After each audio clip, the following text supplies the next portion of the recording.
नमस्कार दोस्तों। तो जब हम बात करते हैं लैंग्वेज की, चाहे वो स्पीकिंग स्किल्स हो, चाहे वो रिटन स्किल हो, कोई भी स्किल की बात करें, हमेशा काम आती है बुकैब। इंग्लिश की बुकैब जितनी भी अच्छी होगी आपकी, उतनी ज़्यादा अच्छी होगी आपकी लैंग्वेज। आप उतना ही बेहतर तरीके से उसे लिख सकते हैं, समझ सकते हैं और बोल भी सकते हैं। तो हम इस वीडियो में बात करेंगे कुछ इडियम्स और फ्रेजेस पे, जो बुकैब का एक बहुत ज़्यादा इंपॉर्टेंट पार्ट होता है। तो इडियम्स और फ्रेजेस जो होते हैं वो अब कुछ शब्दों से बने होते हैं, और वो शब्द एक अलग ही मीनिंग, एक अलग ही अर्थ आपको बताते हैं, जो आपकी लैंग्वेज को बहुत ज़्यादा अट्रैक्टिव बना देते हैं। आपका जो इंप्रेशन है बहुत अच्छा होता है अगर आप अपनी लैंग्वेज में इडियम्स का यूज करें को। तो दोस्तों वीडियो को एंड तक देखें ताकि आपको सारे इडियम्स फ्रेजेज सेंटेंस के साथ समझ में आ सकें। नमस्कार दोस्तों, आपका स्वागत है इस वीडियो में। और इस वीडियो में हम कुछ और नए ईडियम्स एंड फ्रेजेस डिस्कस करने जा रहे हैं। चलिए आइए शुरू करते हैं। सबसे पहला जो ईडियम्स है इसका जो हम पढ़ेंगे, एट वंस बिट्स एंड। इसका जो मीनिंग होगा वो मीनिंग होगा परप्लेक्स्ड, यानी कि अनसर्टेन। तो एट विंस इस ईडियम्स का मतलब होता है जब कोई कंफ्यूज हो जाए और निश्चित ना कर पाए कि करना क्या है। जब कोई अनिश्चितता की स्थिति आ जाती है, कोई दिक्कत या परेशानी होती है, उस समय इंसान की जो विट्स यानी कि जो दिमाग है वो काम करना बंद कर देता है। तो सेंटेंस में यूज जो है इसका हम देखेंगे, I have tried every possible source without success and now I am at my bits and. मैंने सब कुछ ट्राई कर लिया है जिस तरीके से होना चाहिए था, और अब मैं परप्लेक्स्ड हूँ, यानी कि मुझे पता नहीं मैं क्या करूँ। वॉट टू डू, क्या करना चाहिए। इस तरीके से पहला इडियम्स हमने देखा। कुछ और सेंटेंस भी आप लिख सकते हैं, कुछ और सेंटेंस लिख के आप प्रैक्टिस कर सकते हैं। हर इडियम्स के साथ अगर आप सेंटेंस बनाएंगे तो इडियम्स को याद करना बहुत ज़्यादा आसान हो जाता है। नेक्स्ट हम अगले इडियम्स की तरफ चलते हैं। इडियम्स नंबर 2 जो है, एट वंस फिंगर टिप्स। तो इसका जो मीनिंग है, मीनिंग होता है कंप्लीट नॉलेज। अगर किसी इंसान की कोई चीज़ फिंगर टिप्स पे है तो वो क्या होता है, उसे पूरा का पूरा लर्न है, पूरा उसे पता है। सेंटेंस में यूज देखेंगे, he had all the facts at his finger tips, यानी कि सारे फैक्ट्स उसके फिंगर टिप्स पे हैं। तो ये इडियम्स बहुत अच्छा है, इसको आप अपने सेंटेंस अपनी लैंग्वेज में यूज कर सकते हैं, इंक्लूड करके अपनी लैंग्वेज को अच्छा कर सकते हैं। Idioms number 3, on the spur of the moment. इसका मीनिंग है विदाउट डिले। विदाउट डिले इसका मीनिंग है, और सेंटेंस में हम यूज देखेंगे, on the spur of the moment I called her, यानी कि विदाउट डिले मैंने उसे बुलाया। तो ये इसका जो ओरिजिन है वो हम देखेंगे, स्पर से इसका ओरिजिन हुआ है। मतलब घुड़सवार जो घुड़सवारी करता है उसके जूते में एक स्पर लगा होता है, और वो घोड़े को मारता है, घोड़ा तुरंत स्टार्ट हो जाता है। वहां से इसका ओरिजिन है स्पर ऑफ द मोमेंट, यानी कि घोड़ा तुरंत वो लगा के एड जब लगाता है घुड़सवार तो घोड़ा तुरंत दौड़ने लगता है। वहीं से इस इडियम्स का ओरिजिन है। नेक्स्ट ईडियम को हम डिस्कस करते हैं। ईडियम्स नंबर 4 जो है हमारा, ऑल इन ऑल। इसका मीनिंग है मोस्ट इंपॉर्टेंट, यानी कि सबसे ज़्यादा प्रमुख। इसके अगर ओरिजिन की बात करें तो ये ओरिजिन इसका बाइबल से है, द ग्रेट बाइबल से। उसमें लिखा गया है लिखा गया है गॉड में बी ऑल इन ऑल, यानी कि गॉड सबसे ज़्यादा इंपॉर्टेंट होता चाहिए। Sentence, all in all it has been a great success. इस तरीके से आप बहुत सारे सेंटेंस और भी लिखकर प्रैक्टिस कर सकते हैं। नेक्स्ट हम बात करें आपका idioms number 5, apple pie order. इसका जो मीनिंग है, इन परफेक्ट ऑर्डर, यानी कि एक सही सिस्टम से। सेंटेंस में यूज हम इसका देखेंगे, आपके सामने लिखा है, when I opened the fridge everything was arranged in apple pie order, यानी कि जैसे ही मैंने फ्रिज खोला और मैंने देखा कि उसमें सारी चीज़ें एप्पल पाई ऑर्डर में थी, यानी कि सिस्टम में रखी हुई थी। तो इस चीज़ को ध्यान रखेंगे। इसका जो ओरिजिन है वो ओरिजिन है एक फ्रेंच फ्रेज से। फ्रेंच है, उसमें नेपी प्लाई होता है। नेपी प्लाई का मीनिंग होता है नीटली फोल्डेड। वहीं से इसका ओरिजिन है कि एक अच्छी तरीके से साफ सुथरा सिस्टम, यानी कि परफेक्ट ऑर्डर। नेक्स्ट हम बात करेंगे 6 की।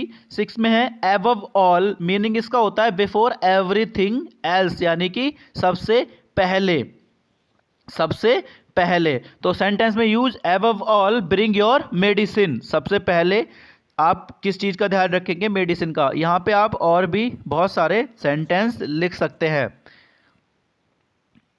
नेक्स्ट इडियम्स की हम बात करेंगे। Next idiom, idiom number 7, as fit as fiddle. As fit as fiddle, इसका मीनिंग होता है स्ट्रॉन्ग एंड हेल्थी, यानी कि मजबूत और तंदुरुस्त। सेंटेंस में यूज इसका देखेंगे, सेंटेंस है my grandfather is 90 years old but he is as fit as fiddle. तो यहाँ पे इडियम्स बहुत खूबसूरत बना देता है आपके सेंटेंस को, आप किसी भी सेंटेंस में इसका यूज कर सकते हैं। इसके ओरिजिन की बात करें तो इसके ओरिजिन जो है एक म्यूजिकल इंस्ट्रूमेंट होता है हमारा, इंस्ट्रूमेंट होता है हमारा गिटार। गिटार जो इंस्ट्रूमेंट होता है और गिटार का जो ऊपर का हैंडल पकड़ने का होता है इस तरीके से होता है, और ये जो हमारा होता है इसे फिडल होता है, ये बहुत फिट होता है, स्लिम दिखता है और ये अच्छा भी बनाया जाता है, मजबूत बनाया जाता है ताकि गिटार हमारा अच्छे से काम कर सके। तो इसके फिडल से इस इडियम्स का ओरिजिन हुआ है, तो यहाँ से हम इसे ध्यान रख सकते हैं। नेक्स्ट हम इडियम्स की बात करें, इडियम्स नंबर 8 हमारा है एट रैंडम। इसका जो मीनिंग होता है वो होता है एमलेसली, मतलब बिना किसी एम के या फिर अचानक बिना किसी पर्पज के कोई भी काम कर देना, क्या कहलाता है, एट रैंडम। सेंटेंस में इसका यूज देखेंगे, सेंटेंस में इसका यूज ये the winners will be selected at random bye computer, यानी कि जो विजेता हैं वो किससे सेलेक्ट होंगे, कंप्यूटर से, रैंडमली, बिना किसी टारगेट के, कोई भी चीज़ फिक्स नहीं होगी, अचानक से नॉर्मली हम कंप्यूटर से सेलेक्ट करेंगे। इसे बहुत सारी चीज़ें हम इसे अपनी कॉमन लैंग्वेज में भी यूज़ कर सकते हैं, जैसे हम रैंडमली बोल देते हैं एट रैंडम भी मैं वहाँ पे गया और मैंने देखा कि ऐसा हो गया, मतलब क्या था, मेरा एम तो नहीं था वहाँ पे जाने का बट मैं वहाँ पे पहुँच गया, कोई जगह थी, कुछ मेला था। कभी कहते हैं कि एट रैंडमली मैं मुझसे मिल गया, मतलब हमें उम्मीद नहीं थी, हमारा टारगेट नहीं था कि हम उस इंसान से मिलेंगे और अचानक से उससे मुलाकात हो जाती है, तो क्या कहते हैं, रैंडमली वो मुझे मिल गया। तो यहाँ से इडियम से ही बहुत सारी चीज़ों को हम यूज कर सकते हैं। नेक्स्ट हमारा इडियम्स नंबर 9 है एट अ लूज एंड।